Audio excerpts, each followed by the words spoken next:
takeaways from your first game here at Creighton? Yeah, I mean, obviously it's been a lifelong dream of mine to play college basketball, and it started on the biggest stage possible, playing against Purdue with the pretty big time crowd here. So I had a really good time, and it was really fun experience.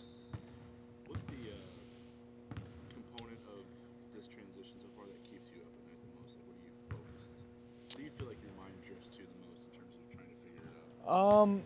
For me, I think I'm doing well with the offensive side of it, but just staying up to speed on defense and all the the key things that Coach Mack and all the coaches are instilling in my head every day. And then just watching film at nights, coming in, because of being a point guard, being able to keep up with all the plays that we're adding every day, knowing each position on the court, because if Freddie or someone like that comes up to me in the game and asks me where they got to be, I got to know that as well. So just, the defensive side of it, and then knowing where to be on all the plays from all positions.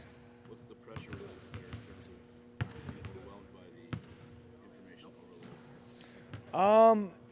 For me, it's nice leaning on Steven and Kalk and some of those guys who kind of already got trust in me, and I can tell that they can see that I'm doing my best. And then being roommates with Jackson's huge too. We can kind of talk through a lot of things, and it just kind of keeps us all calm at the same time.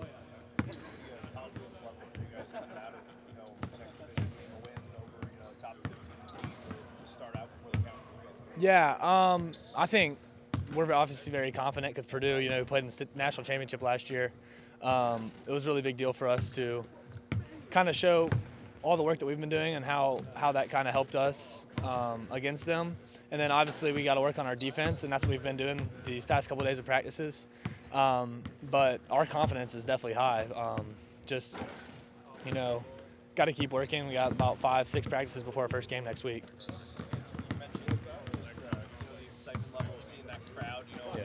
What is it going to be like, in a true regular season game next week? How excited are you to see that? Yeah, I'm, very excited. Like, it was surreal being able to, Coach Matt call my number and being able to help the team, and just, I'm excited, counting down the days like everybody else is for the first game next week.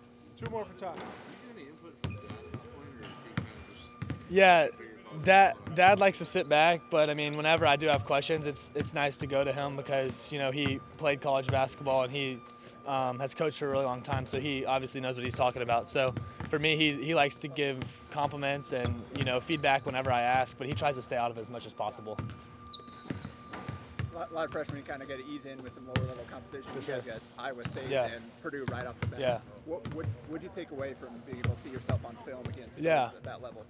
First of all, I think it was just really good for us to be able to kind of open up with those two top 15 teams. I mean, Iowa State's number 5, I think, and Purdue's like 14. So, first of all, just being able to play them and get the experience of that's really fun. And then going back and watching film with Coach Miller, Coach Mack, and just being able to really have some key takeaways and what we need to learn from has helped a lot. Thanks, Todd. Yep. Now that you've had a couple days to watch Purdue back on tape, anything that you took away? I think it's a really good place to start from. Obviously, there's a lot of things to clean up on, but you kind of expect that early in the year, especially with a bunch of new guys. But I think there's a lot of things to like from that game. From your freshman year to now, you've obviously experienced it and seen a lot of players settle into the program. How important are the first 4 games for you guys really get going, for everybody to just kind of get together? Yeah, I think it's obviously super important for the new guys because it'll be their first live action. Obviously, Purdue and Iowa State simulated that pretty well, but really important for those guys to get into it, keep learning how we do things, and it'll just get better as the year goes along. And they're starting in a really good spot to begin with, so it's really exciting to see where those guys will go.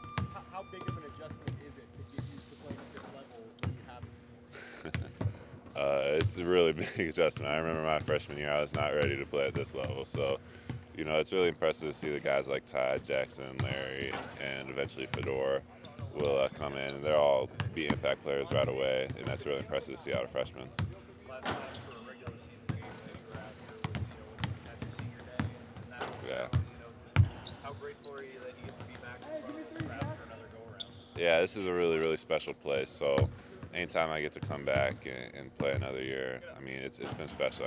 Obviously, for the last 2 years, I kind of had a decision to make and decided to come back each time, and it's you know, like I said, I'm never going to complain about coming back here. What are you hoping to learn about your team over these first couple games? Just how we mesh together. I've really loved how we mesh together in practice in the first couple of scrimmages so far, but just seeing that in real action, I think it's going to be really, really fun. It's going to go really well, but just seeing that in live action, I'm really looking forward to. How did the pace and the flow of the offense feel in that exhibition? It felt like it was pretty Yeah. seamless watching. Yeah, the pace I was really happy with. I think offense, we're in a pretty good spot. I think we got to clean up some things on defense. Nothing crazy, just little things here and there, positioning and calls, whatnot. But the pace was really good. Getting to measure yourself against those two teams like that, I mean, is there a different level of confidence maybe that you're seeing, you know, that you haven't in years prior, you know, at this point in the year? I mean, I've always gone into every year being super confident in my team. And obviously we played Iowa State the past few years for one of our scrimmages, and they've been good every year. So it's really fun just to play the good teams early instead of just, you know, some games to get out there and just move around. But yeah, it definitely adds a little bit of confidence, even though I already started with high confidence in this team. One more for him. What was your read on the end of the game? Purdue had a lot of their guys that played in that national championship game still in. Uh-huh. You guys kind of didn't really, I guess, care as much about what the score turned out to be, but a lot of the guys that aren't part of the rotation are fighting for those spots. They had to battle those guys. What did you think of the situation? Yeah, I mean, obviously Mac and Painter had different strategies for that, and that's fine. It's an exhibition game, but I think Mac just wanted to see how some of those dudes who are fighting for minutes handled that sort of situation, that sort of pressure, and I think they did a really good job. But I think this year, especially more so than years past, we've got a bunch of minutes that are being fought for right now, so we kind of had to see how some of those guys would do in that situation. Yeah. Favorite Halloween candy, Reese's. Thanks, Ryan. Thanks, guys. Ryan talked about how important it is for this team to learn to mesh together and learn to play together early. How crucial is that through the first 4 games as you guys really get going to the end of November? Yeah, I mean, it's really important. It's been important all camp, and you know, I think it's manifested itself some in the Iowa State scrimmage and certainly against Purdue. So, you know, I think we've got an unselfish group. You know, we've got to be able to help each other defensively a little bit more, and that's kind of been our focus since the Purdue scrimmage. What's the difference for you in terms of how you utilize it when you have a backcourt that's interchangeable versus you have like a primary one versus a primary two? I mean, we like to have multiple ball handlers, and you know, we've attempted through recruiting to accomplish that. You know, all of our guys could bring it last year in transition. Everybody could operate in a ball screen, and I think we're similar in that sense this year. That you know, Popper Jemiah can take it off the rim and lead the break. And Jason, if he's at the 4, can do that. You know, Jackson can. Isaac's handled the ball a lot in high school. Mason's very capable. So, you know, we want to be able to attack and transition off the glass and go and try to put some pressure and get some cross matches in transition if we can. But, you know, having multiple ball handlers certainly helps. What are your expectations for this team? I mean, I don't think they ever change. You know, we want to compete for a Big East title.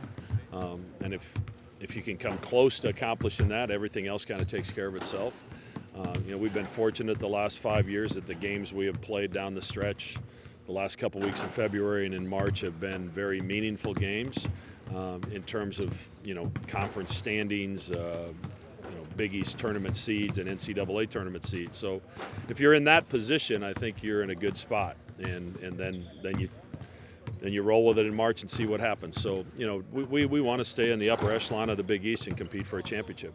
What ways are you looking for Rio Grande Valley to challenge? Yeah, I mean, we don't know a lot about them yet. We have a couple scrimmages. Obviously, they play at Nebraska Monday, so, you know, we'll be able to break down that film.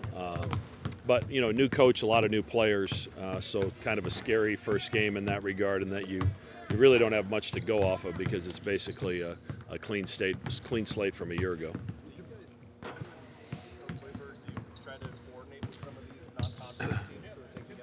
Yeah, Coach Murfelt works with their scheduling people over there, and it seems like we get 1 a year, sometimes 2. If a team's traveling somewhere, obviously economically for them, to only have to make 1 flight and get 2 paychecks while you're here is a good thing. So we've worked with them some. We've worked with Iowa State some to do the same sort of thing. Maya's coming from a very different offensive system in Arizona State, obviously. What's kind of the role that you envision for him here with you guys? Yeah, we want him to be aggressive, and I've been very pleased with his playmaking, both against Iowa State and Purdue. He's made really good decisions with the basketball. He's got to look for his own a little bit more, but I think that'll come as time goes on. And then, defensively is where we really need him. He has the length and athletic ability that we don't possess a lot on our roster, that combination, to be really a pest defensively. So, he's probably spending a lot of time trying to grow into that role, and it's probably impacted his offense a little bit, but I think that'll come over time.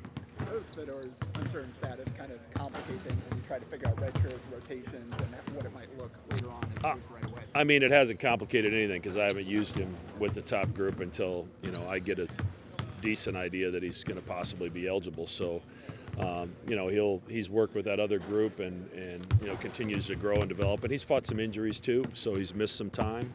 But he's been great in practice. How does having Ryan back just impact the ceiling of this offense? How you guys attack it? Well, everybody has to account for him. You have to account for him in transition because of the pressure he puts on the rim.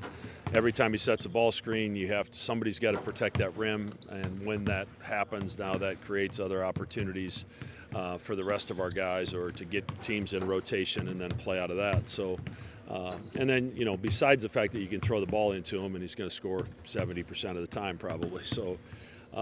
He's just been an absolute treat. Going through it the fifth time, this preseason camp can be monotonous because there's a process you have to follow for the freshmen to learn everything that they need to learn in a short period of time before games start. And obviously the upperclassmen have to go through that as well. And, he's been through it a lot, but you would never know it by watching him practice. He practices with a lot of joy, a lot of enthusiasm. He just doesn't have bad days, and it's been it's a blessing to have him back one more year. 15th season opener, does it still feel as special as the first one? Yeah, I think you still always feel, I don't know if it's special, but you feel like there's more to do. I've been doing this a long time, and not one time do you feel like, all right, we're ready. Like everything we've got into our package offensively and defensively is cleaned up and ready to put out there on display and try to win a game with. So there's still a lot of room to grow, and we'll use the rest of this week to do that. We'll concentrate on our opponents a little bit next week, until we get to the week of the Nebraska game, and then we get a little bit of we can take a deep breath and maybe spend a couple days on ourselves again. Sure. When you built that non-conference schedule, did you put the game at the beginning of the year? I mean, part of it's set. The Big 12 Big East Challenge. There's a window where those games take place. Obviously, the Vegas is set. Nebraska, we've played that game a little bit all over the place, depending on facility availability, and we've been flexible with each other on when the game's here and when it's there. The Alabama game, we put in the middle of December, similar to last year, as it's getting closer to conference play, to have a high-quality opponent at that time. So I don't know if it's done on purpose, but, we take every game one at a time, and we treat every opponent the same, with the same level of respect, no matter what the name is on the front of their jersey. Potentially dumb. Really? Yeah. It won't be your first. What's your feeling on momentum? Do you think it's a real thing, even though you can't quantify it with data? How do you feel? I think momentum's huge in the course of a game, especially, and it's what we're trying to create. Trying to create that 12-2 run at some point, because they get a little tired, and we've done a good job of not fouling, so the whistles aren't blowing. So that's how you generate momentum. You have to get stops and scores at the same time. And against Purdue, we got scores, we just didn't get stops. And fortunately, they didn't get many stops either, and we were able to create some separation. But momentum, I think, in any sport, you watch a volleyball match, you can just see it flip when a team can gain some momentum. And it's really important in basketball too, especially the way we play, where you're playing fast. When you're playing grinded out games, it's really difficult to get control of that momentum, because it's usually lower possession, longer possessions. Generally, there's more fouls in those kinds of games. But it's what we're trying to accomplish. We're trying to gain get control of the momentum of the game at different periods of time. Because most games, if you go back and look at the 4-minute segments, most of the time it's one team won by 2 or the two teams tied during that 4 minutes. It's who can get that 10-0 run during a 2.5 minute and take a game that's a close game and make it a 15-point game.